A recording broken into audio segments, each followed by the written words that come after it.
भारत ही आपली पुण्यभूमी, आपली कर्मभूमी. आपली माती हीच आपली खरी जीवनवाहिनी आहे. ही मातीच आपल्या अन्नदात्याचा आधार आहे आणि आपल्या येणाऱ्या पिढ्यांची सर्वात मोठी संपत्ती आहे. पण आज काय होतंय? अधिक उत्पादनाच्या हव्यासापोटी आपण युरिया आणि DAPचा वारेमाप वापर करत आहोत. पण शेतकरी मित्रांनो, आपण विचार केलाय का की यामुळे आपल्या जमिनीच्या आरोग्यावर किती गंभीर परिणाम होतोय?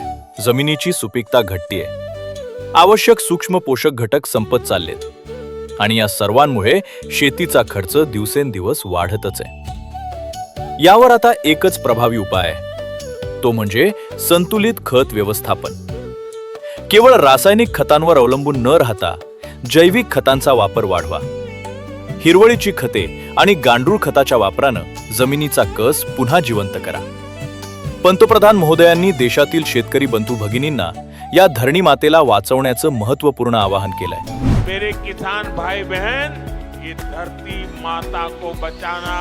यूरिया के कितने ही थैले डाल दे, यूरिया खिला खिला करके हमें धरती माता को मारने का कोई हक नहीं है. युरियाचा अतिवापर जमीन आणि भविष्य दोन्ही उद्ध्वस्त करतोय. हे कायम बांधवांनो लक्षात ठेवा. माती परीक्षण आणि वैज्ञानिकांनी सुचवलेले खत नियोजन हेच शाश्वत शेतीचे खरे आधारस्तंभ आहेत. माती सुरक्षित तर भविष्य सुरक्षित. संतुलित खतांचा वापर करा आणि आपली जमीन येणाऱ्या पिढ्यांसाठी सुपीक ठेवा. अधिक माहितीसाठी नजीकच्या कृषी कार्यालयाशी संपर्क साधावा.